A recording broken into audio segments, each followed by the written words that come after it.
What's going on YouTube? Joe Retro here, and like me, you've ever thought about capturing your videos from a retro console while at the same time getting the best possible resolution out of those bad boys? And this video is for you.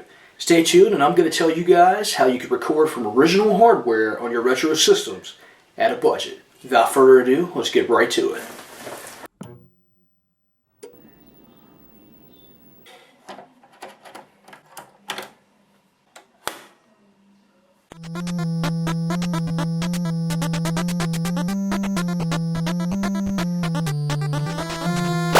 Alright, boys and girls, ladies and gentlemen, I am back, and today I'm excited to talk about how you guys can record from your retro systems while also getting the best possible video resolution on a budget. Now, if many of you have tried to get into this, I'm sure you've all heard of the RGB Mini. Although it is the absolute best solution, I think, in my opinion, as well as many others will agree with me, it's not exactly the most cost efficient. Now, if you're just starting out and you want to integrate all your retro systems into your current setup and you want to get everything looking good on your HD TV, it's like, man, put my Super Nintendo up, I really want to play this game I got from the retro store and, you know, reminisce and bring my friends over to actually play multiplayer the way it was meant to be, side by side, instead of having a big old clunky headset on your head and talking to somebody half the world away. Then you know what I'm talking about. You know where I'm coming from. But like I said, if you're on a budget, then this video will definitely help you out. First off, I'm going to talk about how to really get HD from your retro consoles. If you're into retro, and you know, I'm pretty sure by now you've probably looked into this, like, hey, you know, there is a better option. Well, a lot of you may not have heard of it too, but believe it or not, a lot of the retro consoles have actually been able to output a HD signal, which is known as RGB, over a format called Scart. Now for us, we didn't really get into the whole HD era until we got introduced to Component. However, Scart has been around since as early as the Sega Master System. And it was only released in Europe, so we never got it here in America. But fret not, there is still a solution where we can still take advantage of these cables, and that's what I'm going to show you guys today. And believe it or not, it's actually not that expensive. So the first thing I want to talk about is like, man, how the hell do I get HD signal out of my old school consoles? Well, first off, you have to know which systems actually output natively an RGB signal. Right off the top of my head, the systems that I know of that I'm actually utilizing right now, the Super Nintendo. If you have the original model, it will output natively in RGB.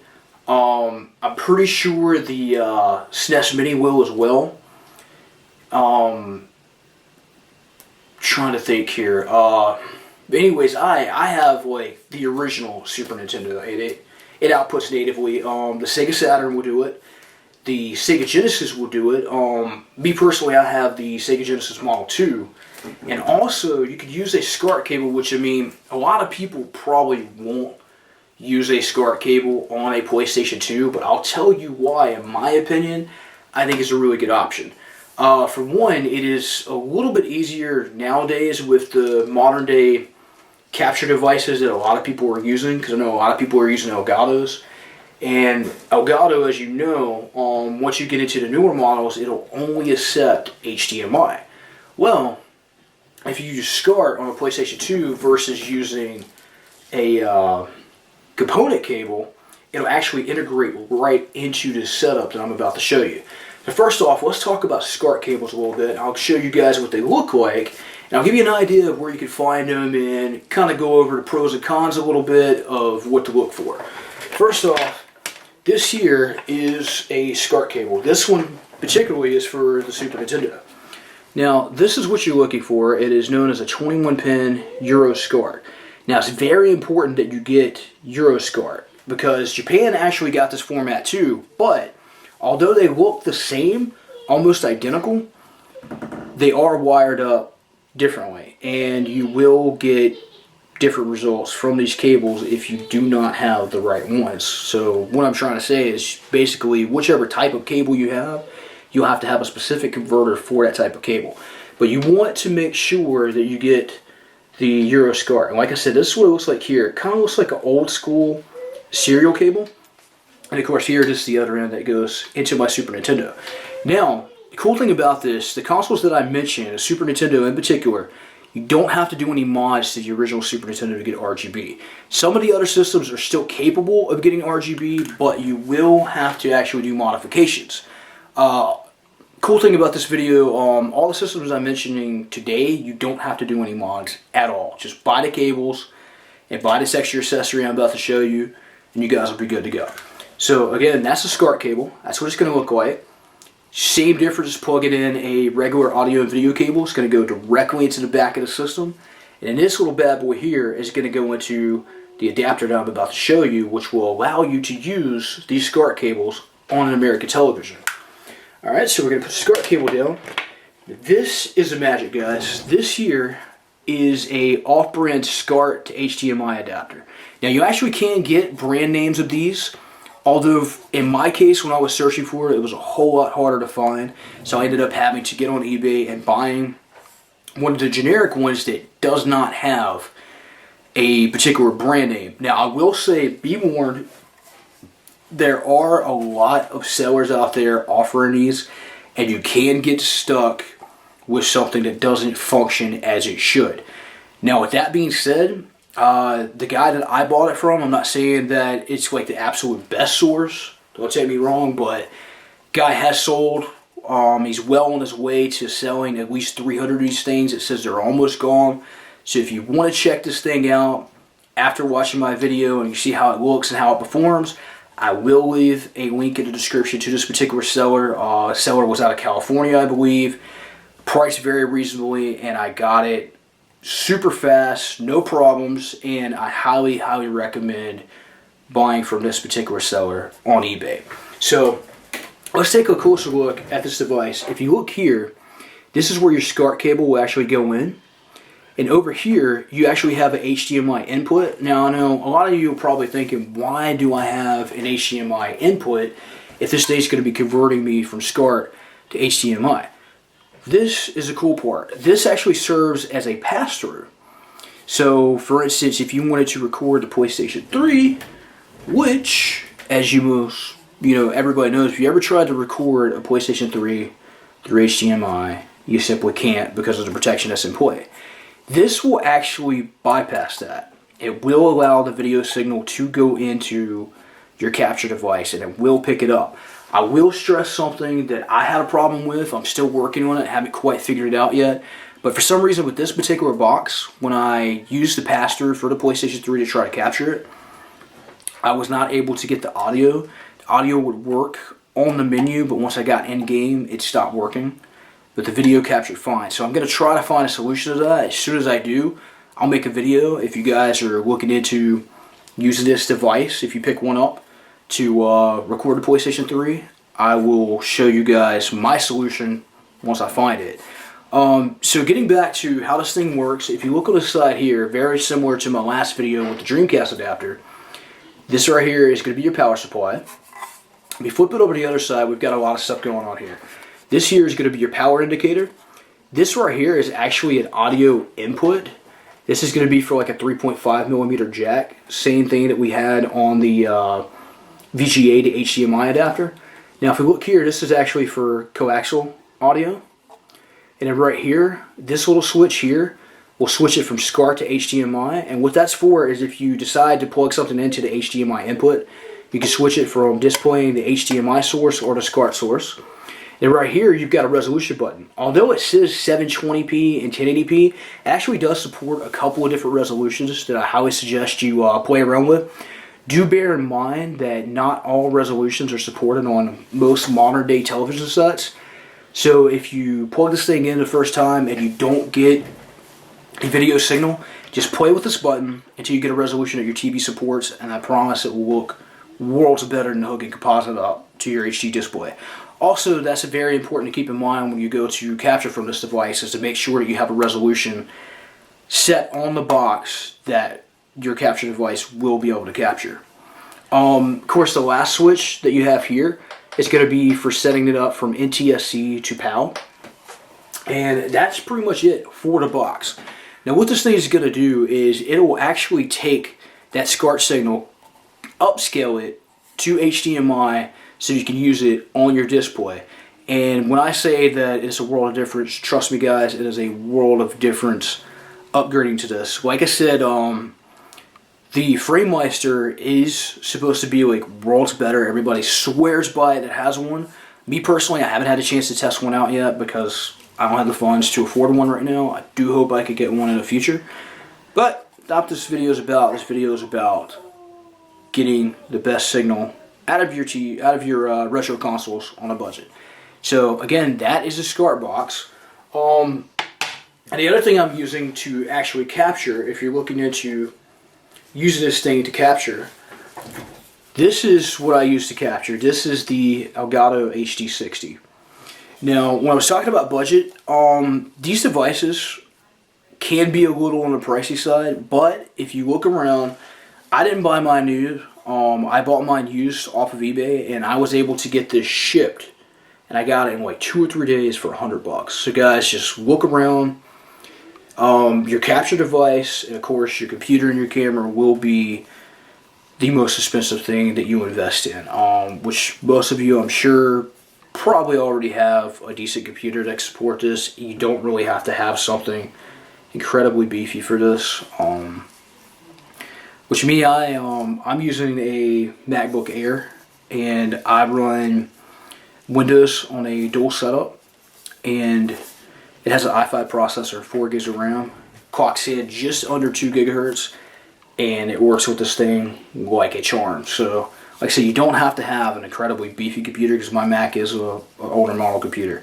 But you're going to want a capture device, and if you're looking into getting one, I highly, highly recommend the Elgato HD60. Reason being, this bad boy will capture at 60 frames a second, and honestly, that is super, super important if you're recording from retro consoles, because most of those games do run in 60 frames a second on the older consoles. And trust me when I say, if you have a game that is running in 60 frames a second, and you capture it, and you render your video at 30 frames a second, you will notice a huge loss in quality, and things will not move fluent, and you'll get a motion blur effect that is almost dizzying to watch. So trust me when I say you want to do 60 frames a second. Now later on, after I show you guys how to hook this thing up, I will do some actual game captures from each one of my systems to show you guys what it actually looks like. And I will talk about what I use to edit, and I will talk about how to actually get 60 frames a second out of your videos, because most of the editing software, at least in what I use personally, does not come with an option to render at 60 frames a second out of the box. You actually have to tweak some of the settings to take use of that 60 frames a second. So that's the SCART box, and that's my capture card. The other thing you're going to want, obviously you're going to want a microphone. Me personally, I do not have a microphone yet. I'm just using the built-in mic that's on my video camera. I don't have a great video camera yet either. Like I said, I'm on a budget. So I have to try to make sure that the scene is lit up very well. If not, my video comes out grainy. My video still comes out grainy a lot of times. I do apologize about that, but something I hope to fix in the future as well. But if you just get started, this will make your game captures. If you use this setup here, it won't cost you an arm and a leg, and your game captures will look amazing. And to me, that is the most important part, is if you're going for gameplay, if your gameplay looks good, that's what people are going to look at. They will most likely not worry as much about your video being a little grainy, because too, if you're doing, you know, gameplay videos, and if you got a picture-in-picture commentary, you shrink that video down, it's going to make your video quality look better on your streams, it's going to make it look better on your gameplays anyway. So that's not something you have to worry about as much when it comes to a gameplay video. Now the other thing you're going to want, if like me you're starting out on a budget, and if you can't invest in a microphone just yet, you're going to want to invest in a decent set of headphones. When I say decent, that does not mean expensive. These little guys right here, guys, I got them at Family Dollar for $5. They had a little cardboard stand-up sitting right by the register. They're super comfortable. I got a little extender on these things that I bought for like $3 from Walmart so I can get some extra range, so every time I go to turn my head or react in a game, I'm not choking myself or smacking a freaking keyboard in my face. But yeah, $5, noise canceling, tingle-free cord. Can't beat it. Reason why I say this is because if you don't have a microphone yet, you don't want, when you record your videos, to have the game audio coming in on the camera, because with the Elgato, for instance, you could do a preview on your laptop when you're capturing. I'm sure most of the other capture cards are probably exactly the same. But not only does it give you the video preview, it'll give you the audio preview as well. And when you're looking at the preview on your computer, a lot of times you will get a big delay between the video and the audio on the preview as opposed to what you're seeing live. So it's very, very important that you wear headphones. You want to turn your audio down on your television, plug these headphones into your computer, and you'll actually not get a delay really. I know I said delay probably on both of them, but you won't get the delay really on the audio if you're playing it live. The audio seems to be pretty spot on. The video will be a little bit delayed, and the audio on the preview will be out of sync with the video. But that's just because there's just a latency, you know, transferring from the card to the preview on the computer. But what I've noticed is I can actually plug my headphones into the laptop, and while I'm playing the game, I can use the audio coming from the laptop as opposed to the TV. That way I can turn the audio on the TV all the way down. I don't get any interference. The only thing you're hearing coming on the camera is my commentary. And that's very important. That's why you want to invest in a decent little set of headphones. So like I said, decent doesn't always mean expensive. So that's pretty much it as far as the setup goes. Like I said, if you get this little box, right here, you're going to need this. I got this for roughly $35-$40 off of eBay. A little bit extra shipping, I think. Maybe all in total it was like around $40 total, I think. You're going to need a Scart cable for each system that you're trying to do. And like I said, no mods needed if you use Super Nintendo, the Sega Saturn, and the Sega Genesis, and also the PlayStation 2 like I've got going right now. So you're going to need a Scart cable. Now, when it comes to the Scart cables, be very wary of buying cheap ones. I've heard a lot of bad things. Me personally, I went the cheaper route, and you know, I did get the cheaper ones. I haven't had any problems out of any of them. The only one that I've had any kind of problem at all, if you will, is with the Sega Saturn one. And the only thing I've noticed is that there is a mild hum when you've got nothing going on. If there's like no audio, if you just got a splash screen like Sega logos popping up or something like that, you'll get a little hum. There's really not that big of a deal considering you could buy the cable for $10 as opposed to going somewhere else that claims they have a super high quality cable and you're paying like $30 or $40 for it. Honestly, if you can get a $10 cable, trust me, I got one. It worked just fine. The Super Nintendo was the only one that, like an idiot, I paid a whole lot more for because I had seen those reviews and stuff. It was like, oh, we'll stay away from the cheap cables on eBay. So I paid $20 for the Super Nintendo cable. The other cables I paid like $7 to $10 for. Trust me, you'll be fine. Just make sure when you're looking for a seller that they have good positive feedback. Try to get you an American seller so you don't have to wait super long. And also check to make sure that they have sold many of the cable. That's usually a good sign. But that's pretty much it, guys. So capture card. You want the HDMI, the SCART to HDMI converter, and you want a SCART cable for the particular system you're trying to get the video from. And that's it. I will put links in the description of this video and try to find the best solutions possible that I can for you guys in terms of pricing, in terms of reliability, in terms of feedback for the sellers. I will put links in the description to every single one of these things that I'm using. The only one I won't really be able to do, of course, is the Elgato, because that'll be like a time-sensitive thing because people don't really sell these in the masses like they do the cables. and the boxes. So for that, you're going to have to do a little bit of searching yourself. But for the box, I'll put a link up to the seller, and for the cables, I'll put a link up to the seller. I got those cables for all too. Alright, so that's pretty much it for what I'm running. The rest of the video, I will actually show you guys what the systems look like coming through the setup so you can judge for yourself. You see what I mean about how much better your quality will be, and you can form your opinion for yourself about, hey, you know, I could really do this on a budget. It won't cost me anywhere near as much as I thought it would going with the XRGB Mini. Alright guys, well, I'm going to cut the feed and I will show you guys what each one of my systems looks like coming through Scart cable into this little adapter and being captured on the Elgato at 60 frames a second. So I'll be right back, guys.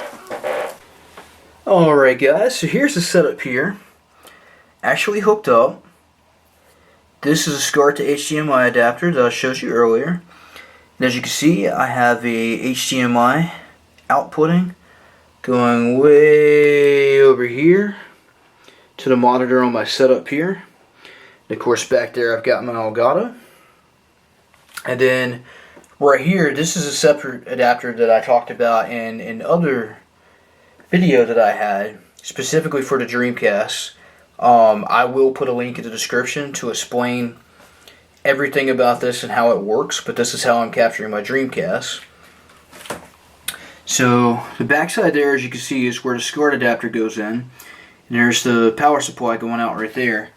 As you can see, not too great with cable management right now, but we are getting there, and this is just kind of like a quick temporary setup until I can get everything else I need. But here are the cables here, and I just kind of put some masking tape on it. Again, on a budget, but that just labels it because they all look exactly the same. That keeps me from having to go through and fumble and hook each individual one up to figure out which one is which. That is pretty much it for setup. So all I have to do if I want to switch out is unplug this cable here and then grab another one and plug in the console I want, and we're good to go. So that pretty much covers the setup there, guys, and I am going to cut to some actual gameplay footage now of each one of the consoles to show you guys what it looks like coming through this Scart to HDMI adapter, coming over here and going into the Elgato.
Okay, are you ready? I'm going to take you through the basics. Mastering these techniques are critical to becoming a ranger. I'm Chris Parton, the leader of the Burning Rangers, and your navigator for this exercise. Chris always monitors our situation and provides us with updates. Make sure you listen to her carefully, because it may save your life. Press the navigation call button when you are lost, and I'll try to help you out. Sho, let me introduce you to Reed Phoenix. He'll be helping you with the basics. Listen carefully, and make sure you don't fall behind. Are you ready? Press the R button to look to your right. Do you see that fuel tank? Now look to your left by pressing the L button. Now you should see a door. Use the L and the R buttons to rotate the camera, okay? Now let's begin.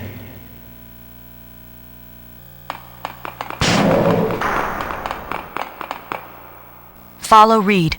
Use the D-pad to move in the direction you want to go. Can you see that gap ahead? Don't worry about it, just keep running. You'll automatically clear small gaps. Follow me.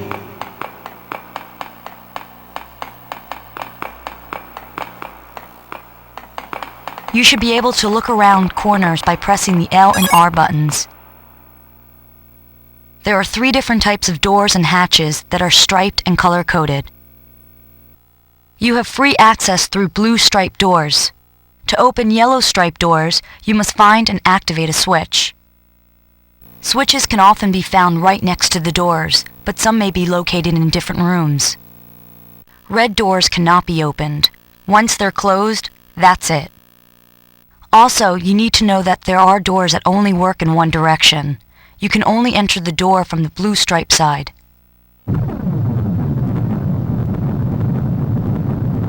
Okay, next exercise.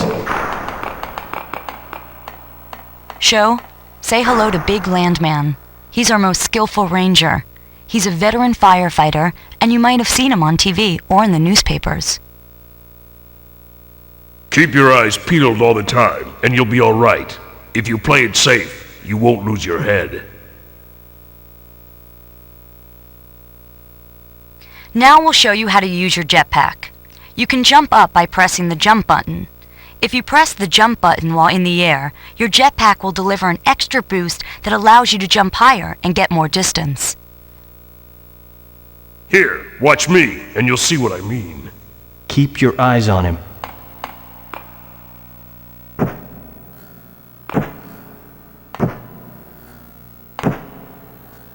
Big is on the platform above and to your left. Now press and hold the camera button and use the D-pad to locate him. Can you see him? Okay, now jump onto the platform where Big is standing.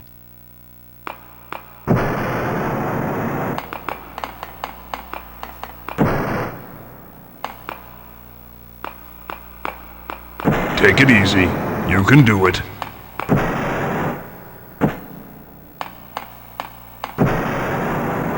Good!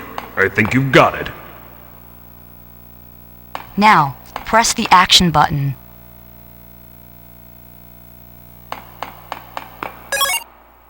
When you find a console panel with a light on, stand next to it and press the action button. Some doors can be opened this way. Reed is standing next to the door you just opened. Now go find him.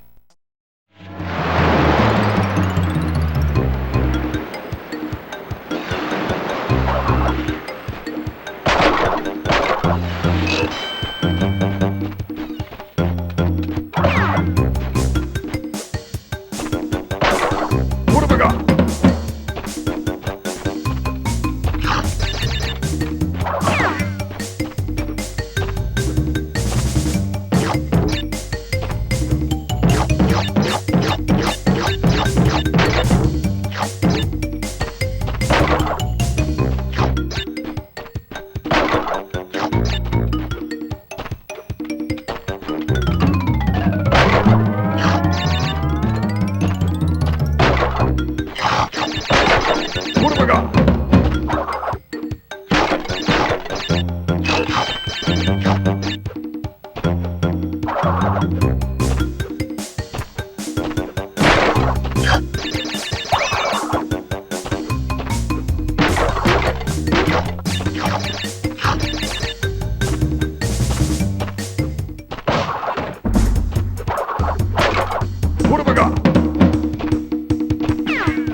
I have spent my life searching for the answers that my father and my father's fathers failed to find. Who were the precursors? Why did they create the vast monoliths that litter our planet? How did they harness eco, the life energy of the world? What was their purpose? And why did they vanish? I have asked the plants, but they do not remember. The plants have asked the rocks, but the rocks do not recall. Even the rocks do not recall. Every bone in my body tells me that the answers rest on the shoulders of a young boy. Oblivious to his destiny, uninterested in the search for truth, and rejecting of my guidance. And why would he want to listen to old Samus the Sage anyway? I'm only the master of green eco, one of the wisest men on the planet. So it seems the answer begins not with careful research or sensible thinking. Nay, as with many of fate's mysteries, it begins with but a small act of disobedience. Hey! Jack, old green stuff told us not to come here.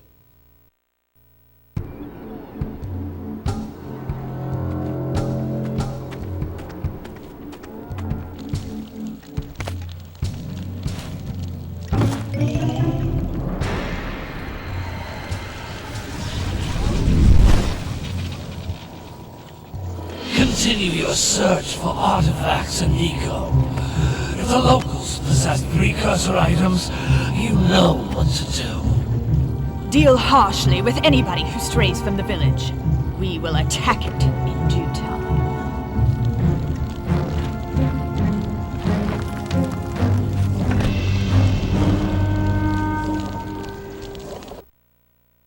What are we doing here anyway, Jack? This place gives me the creeps.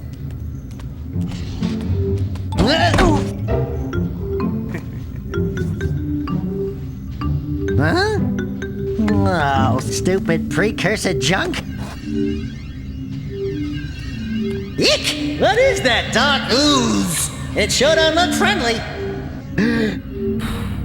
The sage yaps on about the precursors that built this place all the time. Where did they go? Why did they build this crud? Now, I like precursor orbs and power cells as much as the next guy. But if you ask me, they must have been real losers. Wow! How did you do that? Jack, I think we're in trouble!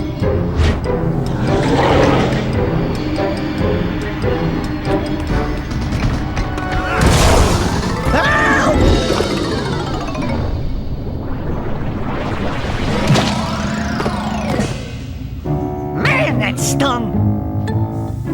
I told you we shouldn't have come here, and you listened! What?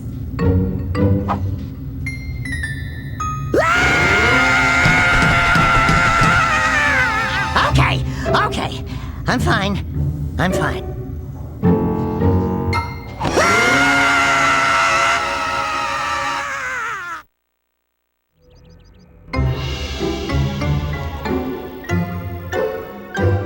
What in green tarnation do you two want? I was... Don't tell me! Instead of heeding my wisdom, the two of you went mucking around in the only place that I told you not to go! Misty Island! That's right! And then... And, Daxter, you finally took a much-needed bath, but in a bathtub filled with dark eco. Look, old man! Are you gonna keep yapping, or are you gonna help me out of this mess? I'm gonna keep yapping, because in my professional opinion, the change is an improvement. And besides, I couldn't help you if I wanted to. What? There's only one person who has studied dark eco long enough to have a chance at returning you to your previous form. Gal Acheron, the sage, but he lives far to the north. Far, far to the north.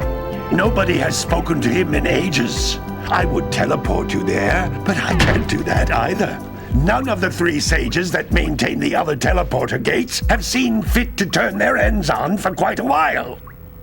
The only other way north is by foot through the Fire Canyon, but its volcanic soil is hot enough to melt precursor metal. You can't just walk through it. But you could fly over it if you had a zoomer equipped with a heat shield.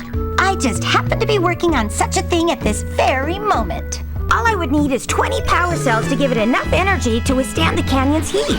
Isn't that right, Daddy? Yes, Kira, that might work.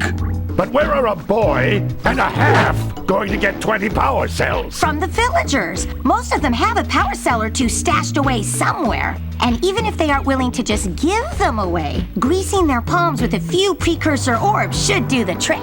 And I bet there are even more of them out in the wilds just waiting for some brave adventurer to find. Well, we've got the brave adventurer at least.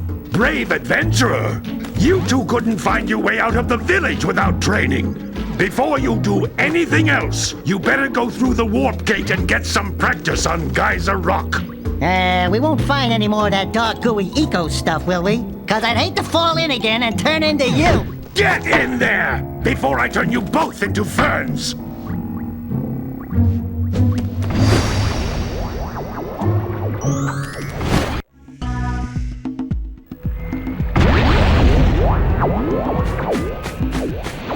This device is a communicator.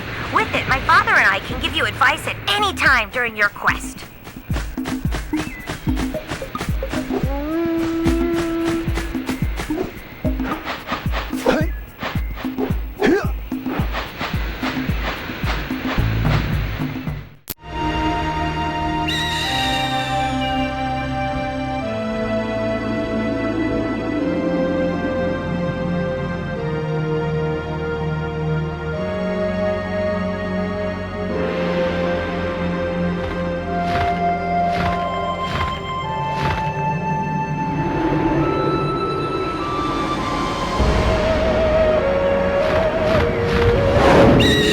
He shall appear from a far eastern land across the sea.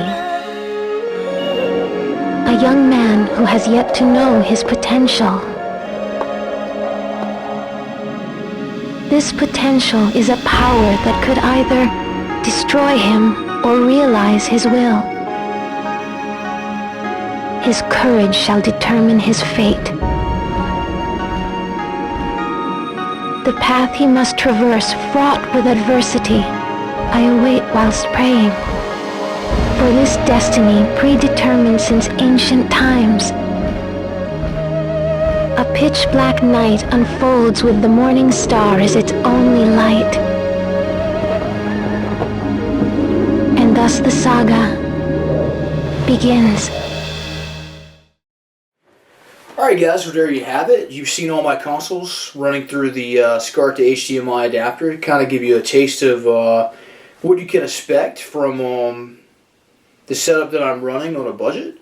If you guys have any questions, be sure to leave a comment down below and I'll try to answer them as best as I can. I will leave a link to everything that I'm using in my setup, along with a general pricing guide, kind of like a price range, because I know depending on who you order it from, the prices will vary slightly, especially on the shipping and availability. But like I said, this will get you started pretty good on a pretty good budget and won't break the bank. For the Scart to HDMI adapter that I got, like I said, after it was shipped, I think I paid around maybe $45 max for it. The cables will set you back a little bit, of course. Like I said, I did end up ordering the cheaper cables. I know a lot of people recommend ordering from various different sites that offer better quality, but like I said, it is going to be a little more expensive if you're just starting out. Me personally, I haven't had any problems with the cheaper cables. Most of my cables were in a range of $10, with the exception, of course, being the SNES cable. I paid $20 for that one. But so just to kind of like recap, summarize over everything we went over. You're going to want the Scart to HDMI adapter, which like I said will run you maybe $45 shipped. You're going to want a cable for every console that you're trying to get RGB out of. Like I said, in my case, I had the Super Nintendo, I had the Sega Genesis. I've got one for the PlayStation, which that's universal. That'll work for your PS2 and your PS1. Me personally, I have a Slim PS2 that I'm running. I do all my PlayStation 2 and my PlayStation 1 games on that. Makes it nice and simple. And of course, I have one for the Sega Saturn. Now, do keep in mind, if you want to capture the Dreamcast, you're going to have a whole nother box altogether, and you will have to have either a VGA box or a VGA cable, which one really, really nice product's floating around in the market right now is a VGA cable by Tomy. Definitely want to check that out. Very affordable, and I've heard great things about it. Me personally, I had one made for me, and I ended up paying like $50 for it. But if you guys are on a budget, definitely go for the Tomy. So like I said, it's very affordable. I've heard great things about it. I've seen really great reviews, and it works perfect with the setup that I've got. But like I said, I will leave a link in the description to my other video that goes over the Orei XD 600, which is the adapter I'm using to be able to convert my Dreamcast VGA cable into an HDMI signal where I can capture. So I've got a comprehensive video breaking down all the pros and cons of that device and how you guys can capture your Dreamcast as well. But that's pretty much it, guys. Like I said again, if you have any questions, just leave a comment. I will get back to you the best I can. And I'll leave a description to everything in the video description, links and all that good stuff. And as always, if you found this video helpful, just hit that like button for me. It'll mean a lot to me. It'll help me out a lot. And if you would like to keep up with more explanation videos and thoughts and opinions, and of course my retro playthroughs, just hit that subscribe button to stay up. And as always, guys, keep it retro. Till next time. Peace.